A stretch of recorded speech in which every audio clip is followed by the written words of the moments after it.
जय श्री राम। शंखनाद में आपका स्वागत है।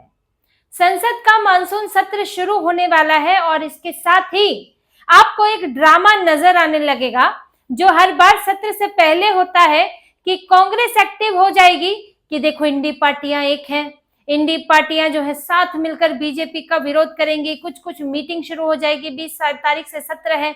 राहुल गांधी अभी विदेश में मौज मस्ती कर रहे हैं, मन नहीं भरा है, लेकिन आएंगे 10-11 तारीख तक वापस आएंगे और फिर उसके बाद इनका जमावड़ा शुरू हो जाएगा कि इंडी अलायंस की बैठक होने वाली है ताकि हम एक जो है रणनीति बनाएं। लेकिन इस बार ये नाटक इनका सफल होता नहीं दिख रहा है। नाटक में भी एकजुट नहीं हो पाएंगे क्योंकि जिस तरह की राजनीतिक परिस्थितियां बनी, डीएमके का अपना राग, टीएमसी की टूट फूट, आम आदमी पार्टी इन्हें खुद नहीं पूछती है। अब इससे इंडी अलायंस की एकजुटता तो पानी में बहने वाली है। लेकिन यहां से बीजेपी भी एक्टिव है और खास तौर से अमित शाह एक्टिव है क्योंकि ये सत्र बहुत खास होने वाला है और इस सत्र में कुछ ऐसे बिल आएंगे जो कांग्रेस की तो नींदें उड़ा चुके हैं। पूरे विपक्ष में भी अब उथल पुथल करने को तैयार हैं और अमित शाह ने इसके लिए अपनी प्लानिंग शुरू कर दी है। परिसीमन बिल, जिसकी सबसे ज्यादा चर्चा है, महिला आरक्षण बिल, जिसे पास कराना सरकार की इस वक्त प्राथमिकता है और चाहे वो लोकसभा में पहले आए चाहे राज्यसभा में पहले आए, इसे किसी तरह सरकार पास कराना चाहती है। 2/3 बहुमत चाहिए तो कैसे भी चाहिए। अब राज्यसभा में इसे पहले पास कराया जा सकता है, लाया जा सकता है, क्योंकि राज्यसभा में अगर आप लाते हैं, पास हो जाता है तो वो बना रहता है कार्यकाल के बाद भी, वरना लोकसभा में कार्यकाल के बाद जो है वो लैप्स हो जाता है, यानी कि वो एक तरह से खारिज हो जाता है और फिर उसे दोबारा पास कराना पड़ता है। अब राज्यसभा में इसके लिए आंकड़ा जुटाया जा रहा है और लोकसभा के मुकाबले राज्यसभा में स्थिति अच्छी है और अब तक का सबसे बड़ा आंकड़ा राज्यसभा में एनडीए छू चुका है। 153 सांसद है एनडीए के पास और इन्हें यहां पर बहुमत के लिए मात्र 160 चाहिए। 2/3 बहुमत के लिए 160 चाहिए। अब इन 153 में भी बहुत आराम से इजाफा हो सकता है क्योंकि बंगाल में राज्यसभा की 3 सीटों पर उपचुनाव है। जो भी ममता बनर्जी से अलग हुए, इस्तीफा दिया, अब वहां उपचुनाव होगा और बीजेपी के पास जिस तरह की संख्या है वो आराम से इन चुनाव में जीत सकती है और ममता बनर्जी के पास तो अब कुछ बचा ही नहीं है। अब वो तो उनका विरोधी खेमा है, वो इसमें उतरेगा नहीं उतरेगा, क्योंकि अभी तो हालत, स्थितियां दोनों ही खेमों की ठीक नहीं है।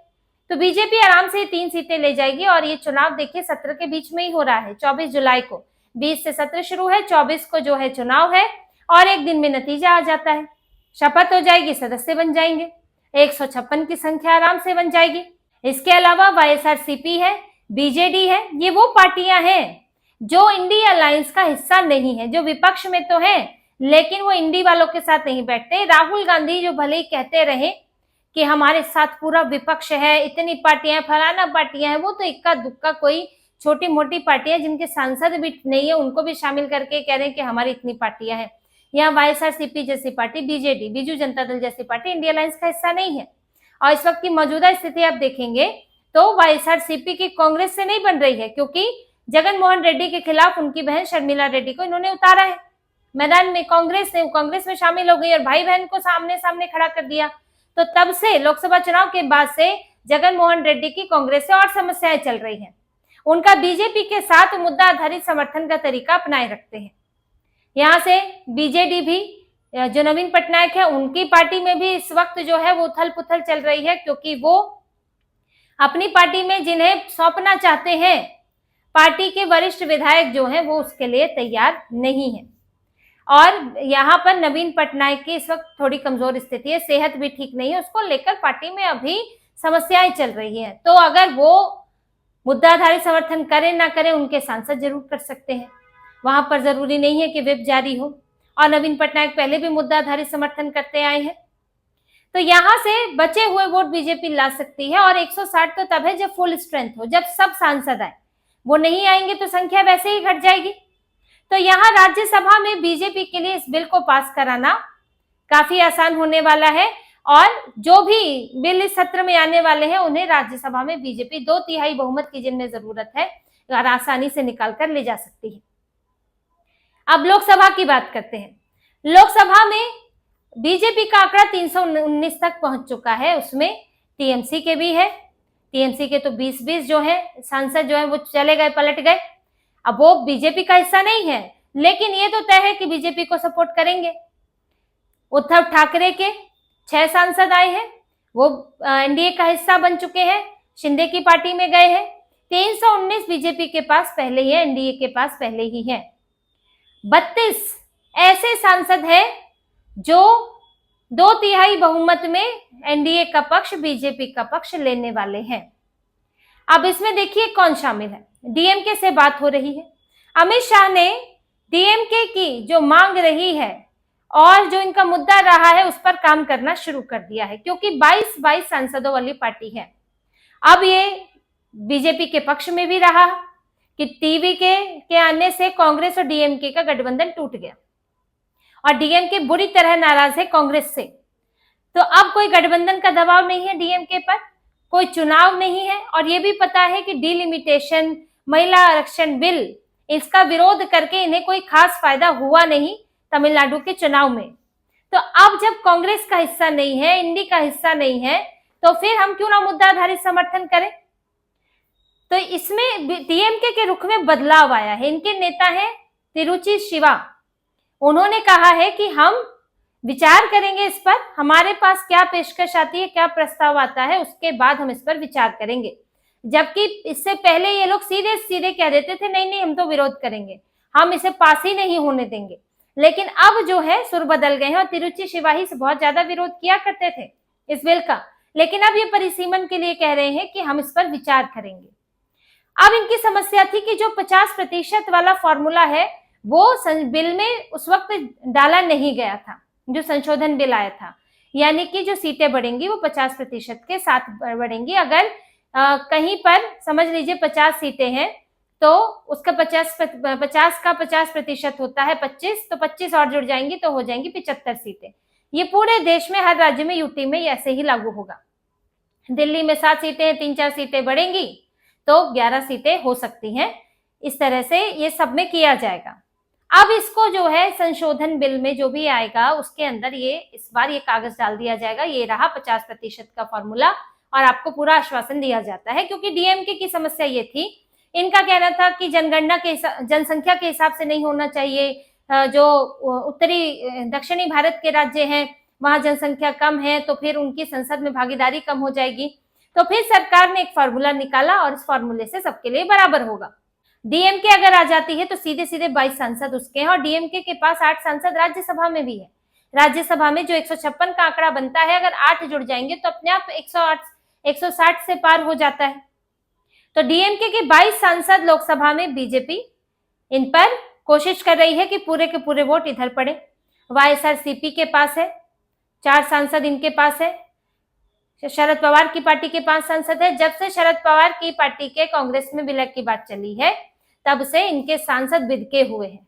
एकदम आप समझ लीजिए कि ऐसी हौच-पौच की स्थिति शरद पवार की पार्टी में है कि अफरा तफरी है कि अरे भाई कांग्रेस में विलय हो जाए उससे पहले अपना भाग लो। कोई नहीं करना चाहता कांग्रेस में विलय। उसके बाद से बड़ी पैनिक हो गया इनकी पार्टी के अंदर, और इनके सांसद जो हैं वो कभी भी पाला बदल सकते हैं या फिर कम से कम क्रॉस वोटिंग कर सकते हैं और आने वाले समय के लिए अपनी निष्ठा दिखा सकते हैं। तो इनके भी 5 सांसद हैं, और कांग्रेस में भी सेंध लगाने की कोशिश चल रही है। देखिए पिछली बार क्या हुआ था, पिछली बार बीजेपी ने पूरी तरह से कोशिश नहीं की थी, बिल तो लेकर आई थी, लेकिन उस बार स्ट्रैटेजी कुछ और थी कि ये अपनी तरफ से सपोर्ट दे, जनता देखे, सपोर्ट दे, बिल पास हो तो ठीक है, इनसे सपोर्ट के लिए कोशिश नहीं की जाएगी। अगर ये सपोर्ट नहीं देते हैं तो एक बार जनता भी देख ले, भारत के लोग भी देख ले कि ये महिला आरक्षण बिल के खिलाफ हैं। तो ये बीजेपी दिखाना चाहती थी, इसीलिए कांग्रेस के अंदर भी सेंध नहीं लगाई गई, यानी कि बातचीत नहीं की गई। अब आप यहां देख लीजिए 22 डीएमके के हो जाएंगे, 5 इधर से हो जाएंगे शरद पवार के, 27 हो जाते हैं, 4 आपके इनके वाईएसआरसीपी से आ जाते हैं तो 31 हो गए हैं। फिर कुछ इंडिपेंडेंट भी हैं, उनसे भी बात की जाएगी। अब बाकी बचे हुए कांग्रेस के, 350 से ऊपर का आंकड़ा ही बन गया 319 और 32। आपको 2/3 बहुमत फुल स्ट्रेंथ में चाहिए 363। अब अगर कांग्रेस में सेंध लगती है और जो कि साफ दिख रहा है, अब देखिए मनीष तिवारी, वो तो बढ़िया सा पोस्ट कर चुके हैं कि मैंने तो अपना पूरा व्यस्त जीवन ही यहाँ दे दिया, उसके बावजूद भी मुझे ये मिला है। चन्नी नाराज चल रहे हैं, यहाँ से रंधावा नाराज चल रहे हैं, अमित शाह से मुलाकात करके आए, अमर सिंह के सांसद है वो नाराज चल रहे हैं। तो इनके तो सांसदों में भी यहाँ भी नाराजगी है। पंजाब में, केरल में शशि थरूर का कुछ अता पता नहीं है, हो सकता है कि वो एब्सेंट हो जाए, क्योंकि कई बार समस्या ये भी होती है कि आप पक्ष में वोट डालने की बजाय आप आते ही नहीं है, तो आप एक परोक्ष रूप से समर्थन करते हैं। तो कांग्रेस के अंदर भी सांसद राहुल गांधी से नाराज हैं। आप देखिए चल क्या रहा है मध्य प्रदेश में। देखिए, अब हालांकि दिग्विजय सिंह का कार्यकाल खत्म हो गया है, वो पहले सांसद हुआ करते थे, लेकिन एक नाराजगी सब में बनी हुई है और इस नाराजगी का खामियाजा संसद में भुगतना पड़ सकता है। कांग्रेस के अंदर भी 15-16 सांसदों की सेंध लग सकती है। तो बीजेपी अगर ये कर पाती है तो 363 का आंकड़ा तो बहुत आराम से छू लेगी। अगर यहां पर यह भी एक तरीका है कि फुल स्ट्रेंथ तक पहुंचे ही ना। अब देखिए, वैसे भी होता है कि लोगों की सांसद है, अपनी अपनी समस्या होती है, जरूरी नहीं कि वोटिंग के दिन हर कोई पहुंच जाए, तो वैसे भी पूर्ण संख्या नहीं होती है। लेकिन इसमें समर्थन अगर कोई करना चाहे तो वो खुद भी उस दिन अनुपस्थित रह सकता है, जिससे कि आंकड़ा अपने आप घट जाएगा, और आंकड़ा अगर घट जाएगा तो बीजेपी के लिए उसे पाना और भी आसान हो जाएगा। तो इस बार डिलिमिटेशन बिल, महिला आरक्षण बिल पूरी तरह से पास कराने की तैयारी है। अमित शाह खुद जुटे हुए हैं और उन्होंने अलग अलग दलों से बात करना शुरू कर दिया है। संख्या पहले के मुकाबले काफी बढ़ा ली गई है। और लोकसभा में आपको एक और बात बता दूं कि 5 की सेंध और लगी थी। पिछली बार बीजेपी के एनडीए के पास 293 थे और वोट पड़े थे 298। 5 कौन थे जिन्होंने अपनी पार्टी छोड़कर इधर वोट डाला था? वो 5 तो अब भी होंगे।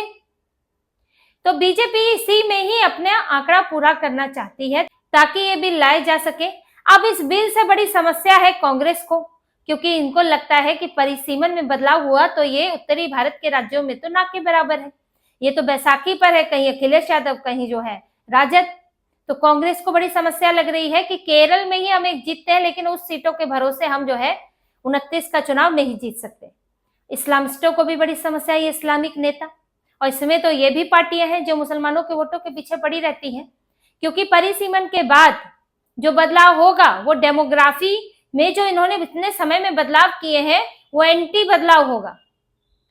यानी कि किसी भी कोशिश यही रहेगी कि किसी कॉन्स्टिट्यूएंसी में 60%, 70% मुस्लिम आबादी ना रहे, जिससे कि हमेशा जो है मुस्लिम उम्मीदवार ही जीतता है, किसी उम्मीदवार के लिए दूसरे के लिए जगह ही नहीं होती है।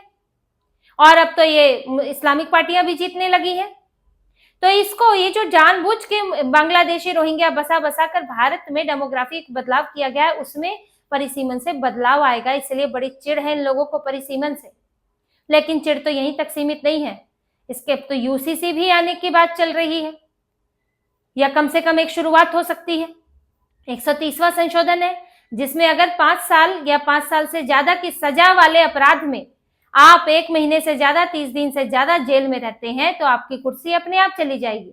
आम आदमी पार्टी तो सबसे ज्यादा चिंतित रहती है इन बातों से, वो बड़े बड़े मामलों में फंसे हैं। कांग्रेस भी परेशान है, कांग्रेस के भी मुख्यमंत्रियों पर, रेवंत रेड्डी पर केस चल रहा है, डीके शिव कुमार पर मामला चल रहा है। तो इनको भी परेशानी है कि कहीं ये जेल जाए, 30 दिन तक जेल में रह जाए तो इस्तीफा हो जाएगा, पार्टी में तो तूफान आ जाएगा। तो इसलिए इन लोगों, कांग्रेस खासतौर से इस 2/3 बहुमत को रोकना चाहती है, क्योंकि उसको कई चीजों का नुकसान, कई तरह से नुकसान हो सकता है। लेकिन इस बार बीजेपी कोई कसर नहीं छोड़ना चाहती और इनके सांसदों में ही सेंध लगा के जीत हासिल करना चाहती है। 32 सांसद हैं जो विपक्ष के पाला बदल सकते हैं, चाहे वो किसी भी तरह से बदले, डायरेक्ट बदले, इनडायरेक्ट बदले। लेकिन इस बार बीजेपी 2/3 बहुमत के साथ परिसीमन बिल को पास कराने की पूरी तैयारी कर चुकी है। तो इसी तरह की और खबरें और विश्लेषण आपके लिए लाते रहेंगे, हमसे जुड़े रहिए, सब्सक्राइब कीजिए, कमेंट कीजिए। बहुत बहुत धन्यवाद। जय श्री राम।